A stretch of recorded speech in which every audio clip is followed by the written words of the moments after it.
Mountainous Vietnam, where dreams are built, where you can feel meaningful to those in need, where you can experience life at its roots, where emotion runs high.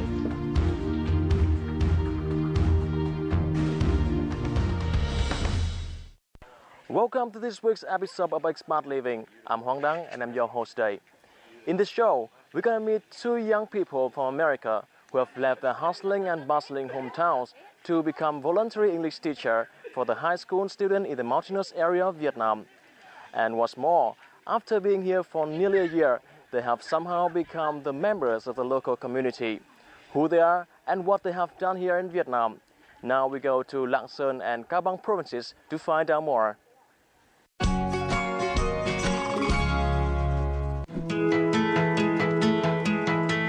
My name is Anna Lee, and I am from South Carolina in the States. Both my parents are Vietnamese, so I grew up in a Vietnamese household. I wanted to make my connection with Vietnam more permanent, and that I wanted to interact more with local Vietnamese, learn their stories, and also interact with a lot of the younger generation. My name is Jonathan Hedelman. I'm 22 years old from Baltimore, Maryland. I graduated from Johns Hopkins University, also in Baltimore, Maryland, where I studied political science and English. I had never really had any experience in this part of the world, and I wanted to come experience a very different culture and live within a very different culture. Good morning, everyone. Good morning, teacher. I've also been very, very interested in the relationship between the United States and Vietnam, and I really wanted to be a part of that, and I felt like now was the opportunity to do that, and I wanted to be a part of bringing our communities and our cultures and our countries closer together. Both Anna and John are English teaching assistants under the Fulbright program. First launched in Vietnam in 2008, the program has seen new graduates do voluntary work in helping Vietnamese high school students with English skills. Last year, there were 9 English teaching assistants voluntarily going to 9 provinces across Vietnam.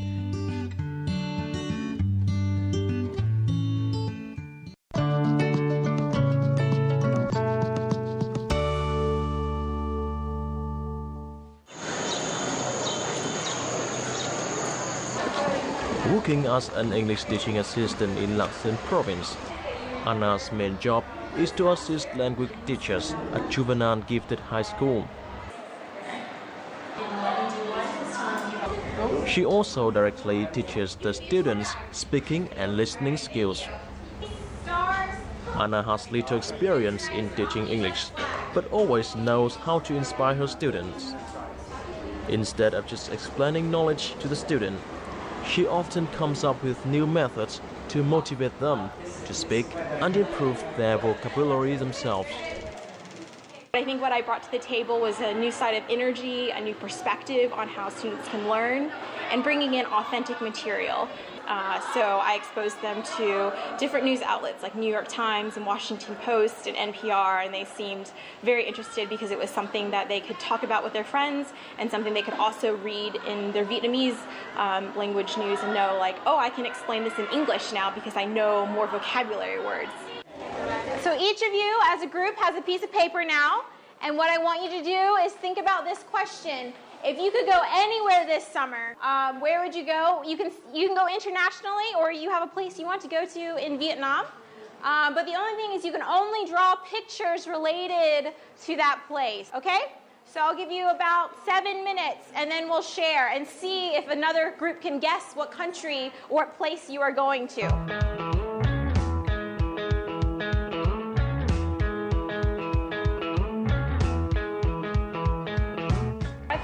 Summer I will not travel in the space, and I will buy a spaceship or space shuttle to fly to the Mars, where is my friend's home. Yeah, it's Mars. Thường bọn em học tiếng Anh thì là cô cho những cái bài tập bọn em làm và cô sẽ giảng giải, cô sẽ chỉ ra những từ mới, cô sẽ khích những từ mới. Còn đây thì Anna sẽ để bọn em tự tìm, tự tra và nói lại cho Anna đấy là những từ nào, đấy là những cái gì và chúng em có thể làm được những cái gì với cái từ đấy, mẫu câu đấy. Và từ đó thì bọn em có thể nhớ hơn và cái học đấy thì rất là hiệu quả. Phương pháp giảng dạy của Anna thì chúng tôi thấy là rất là tích cực. Khi mà trong các cái giờ dạy thì đều có những cái hình ảnh minh họa và đặc biệt là đã phát huy được và kích thích được cái tính tích cực sáng tạo của học sinh trong một giờ học và chúng tôi thấy đó là một cái thành công.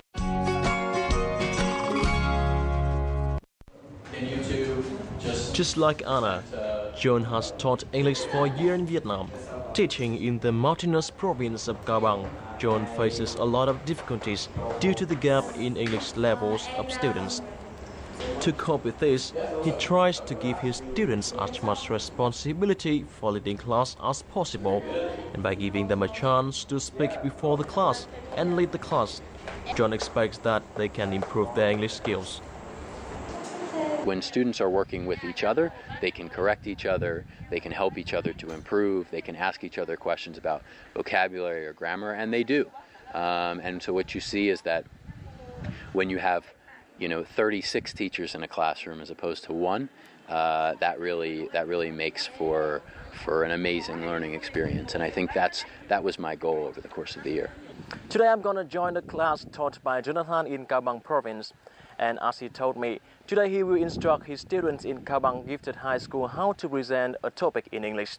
But today they will not be taught in class. Instead, they will go to a special place in Cao Bằng City to learn to speak English. The local memorial to invalids is situated in the highest point of Cao Bằng City. Here, people can not only learn more about local history, but also enjoy the view of the whole city. That is also the reason why John chose this place to set up an outdoor English class for his students today. And one boy. What I want you to do is look out here and decide on one place. And then I want you to talk about what that place is, who goes there, what do you do there, and also try to have one or two stories about times that you've been there and things that you have done there. Go. So stand around here.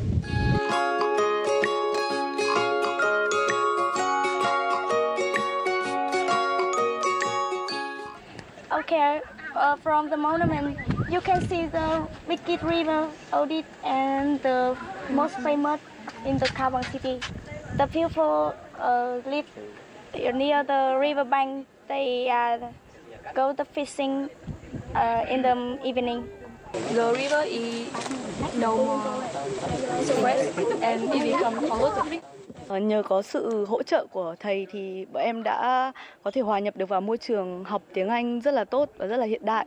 Một môi trường mới mà học sinh có thể thoải mái và nói tiếng Anh rất là tự nhiên. Trying to make it student-centered, trying to let the students do as much talking as possible is a way to address all levels of ability and to make sure that each person is being pushed, being challenged, and striving to succeed and to challenge themselves and improve.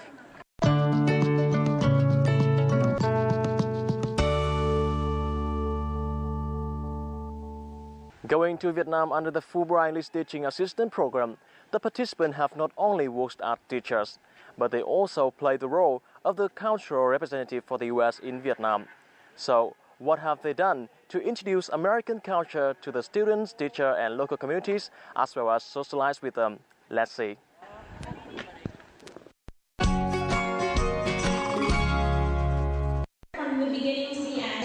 This is an English contest held by students of the Pedagogical College of Lạng Sơn Province.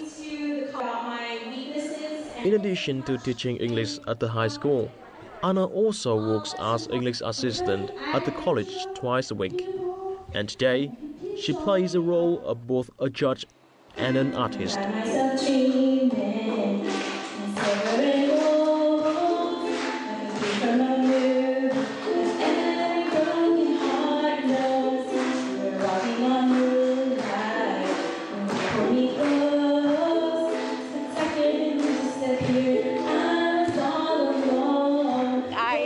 don't perform in America, but when I came here, I know a lot of students, one of the questions they'll ask me is, teacher, can you sing me a song? And at first I was like, no, I don't sing. But then I also noticed like they are trying hard too. They are speaking to me in English. They are singing songs in English. So why can't I do the same? Why can't I step up and challenge myself to...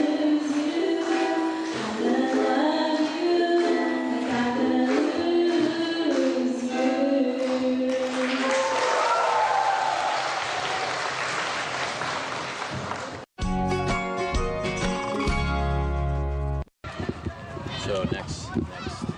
While Anna has become a performer on stage, John is really good performer on the basketball court in Kabang province. Playing basketball has become an indispensable part of John's routine after class. Today, as usual, John has gone to the local stadium to play basketball with his friends who are also his students at school.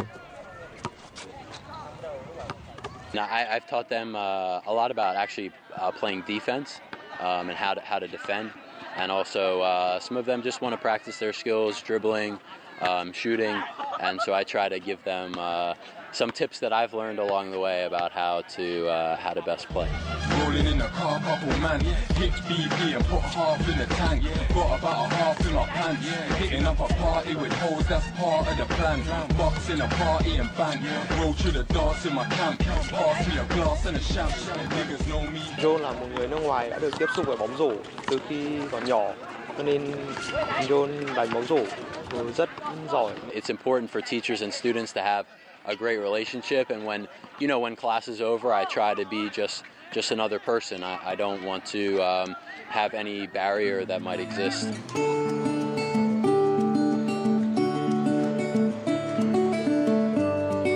By socializing with young locals, these English teaching assistants have not only introduced American culture, but also achieved bigger things: the sharing and the affection of the locals.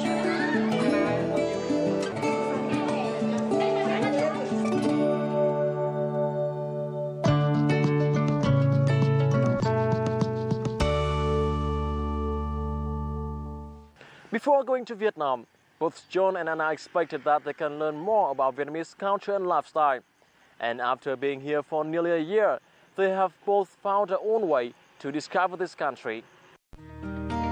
Despite being born in a Vietnamese family, Anna couldn't speak Vietnamese well. She used to think that learning the language was not necessary, but she changed her mind. Throughout high school and college, I realized that I wanted it to be an important part of my identity. I realized that it would be very meaningful for my parents, and as I grew older, I would find it very valuable. So I decided to just do little things like speaking Vietnamese at home more with my parents, watching Vietnamese films, spending time with my grandparents. Living in Vietnam for more than a year now, Anna spends at least 30 minutes every day to study Vietnamese. I also really wanted to work on writing and listening, or writing and reading, and that was something I really focused on this year. There's a lot of vocabulary I don't know, and then I'm still struggling a lot with when I read a word, I can't pronounce it correctly because I'm still learning the vowels and all of the intonations, but it is definitely an interesting language to learn. And hanging around in the city with students is a way Anna enjoys her free time and also practices her Vietnamese.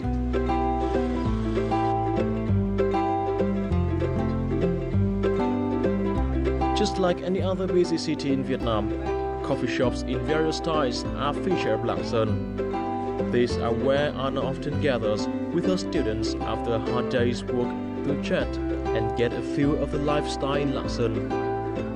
I was in Hanoi for a month during orientation, so being here, it was a slightly slower pace, and it was a pace that I liked.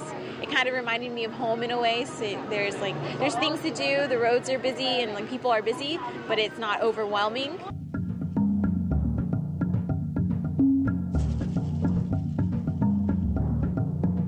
The mountainous Kabang province has long been famous for its spectacular natural scenery.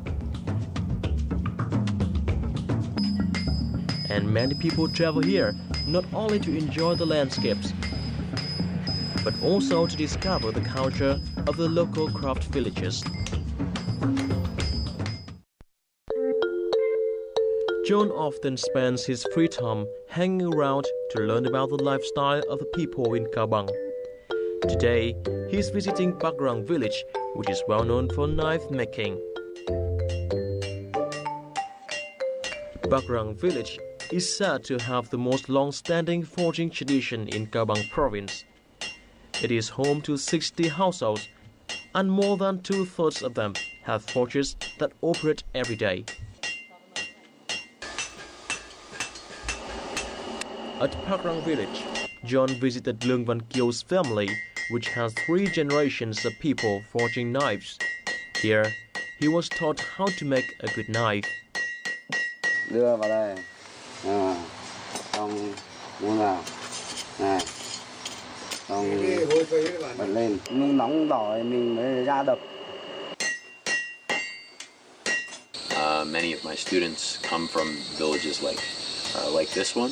And so coming to villages like this, coming to smaller communities all across the province gives me a better understanding of their backgrounds and the life that they and their family members have led. And it will also give me sort of a broader perspective, I think, to bring back to the United States when I do return.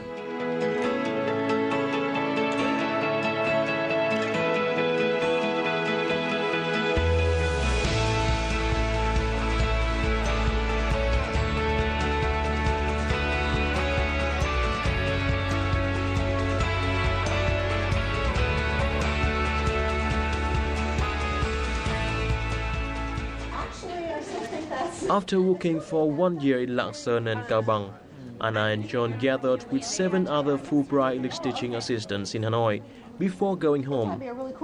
Here, they swapped stories about places they lived and taught, and what they spoke about the most were their experience and love they got from students and locals.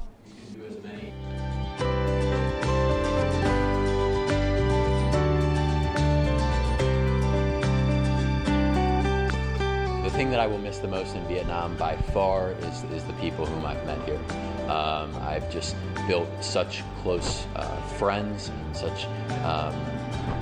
such amazing relationships over the course of my time here in Vietnam, and Cao Bang to me has been like a second home.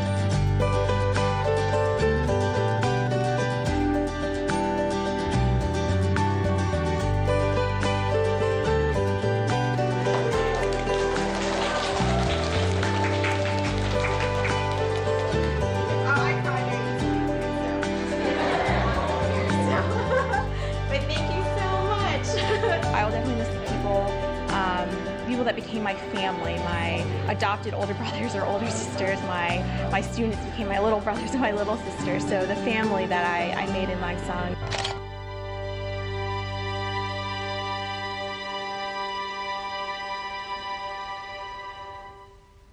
We've just met 2 young Fulbright English teaching assistants and joined them to experience a life in the 2 mountainous provinces of Cao Bang and Lạng Sơn. And now, as usual, is our segment of Timeout.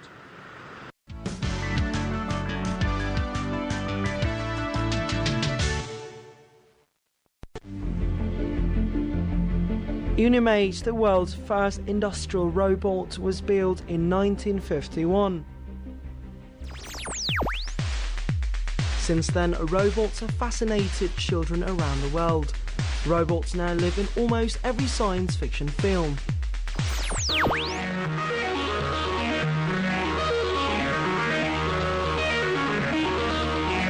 In reality, even adults have taken robots to competitions among themselves.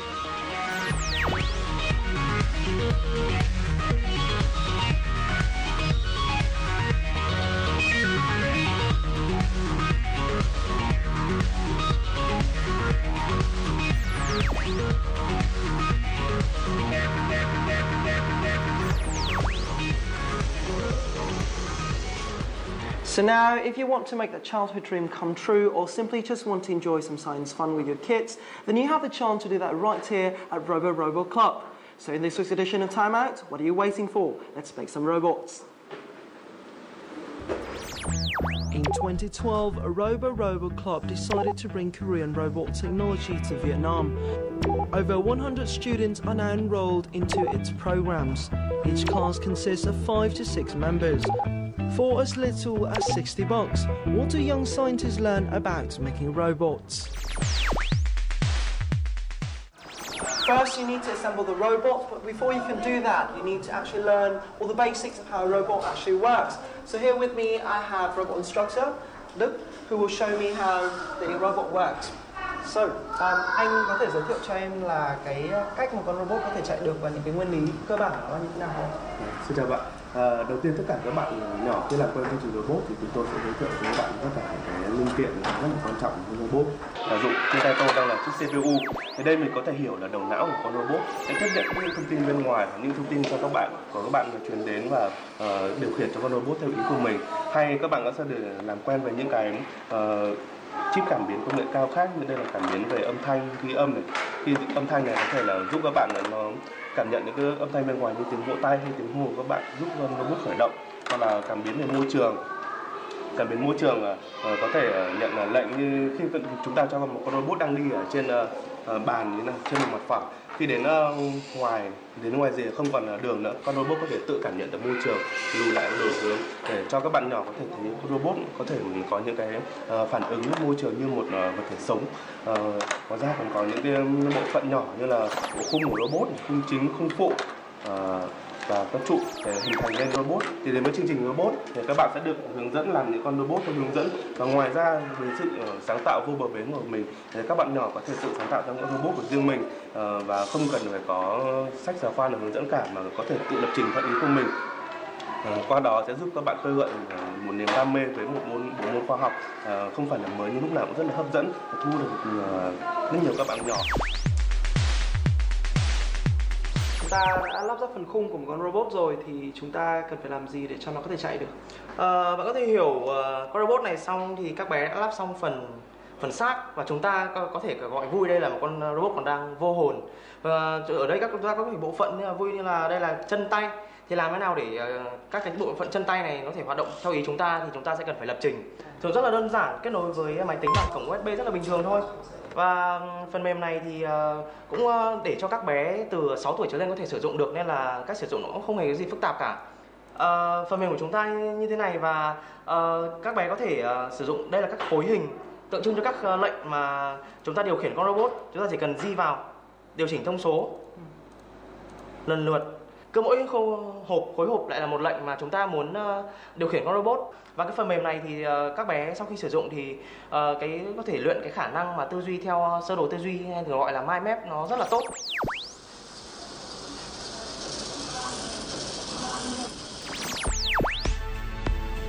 Robo Club's project is divided into 5 levels. Each level goes for 12 lessons. Each lesson is a complete robot. So what makes these classes so entertaining?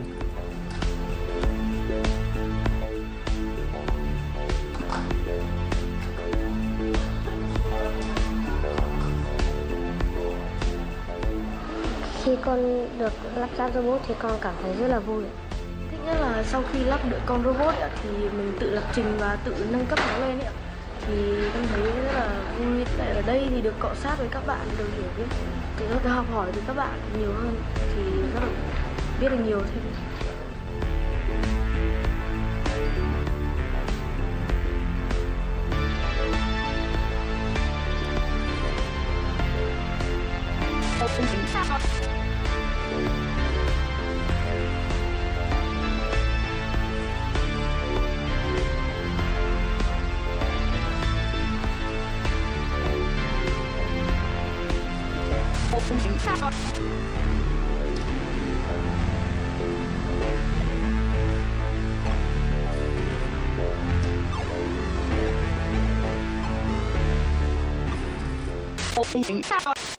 Not only did I have some awesome lessons in class today, I also got myself my own RoboKit to bring home as well. You've seen all the excitement, why don't you check it out for yourself? That's it for this edition of Timeout, and until next time.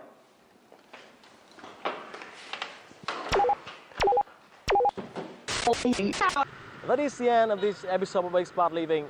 If you have any comments or feedback on anything you see here in our program, feel free to email us at expatliving@vtv.vn. You can also log on our website at vtv4.vn or youtube.com/vtv4go. Thank you for being with us. I'm Hoàng Đăng, and goodbye for now.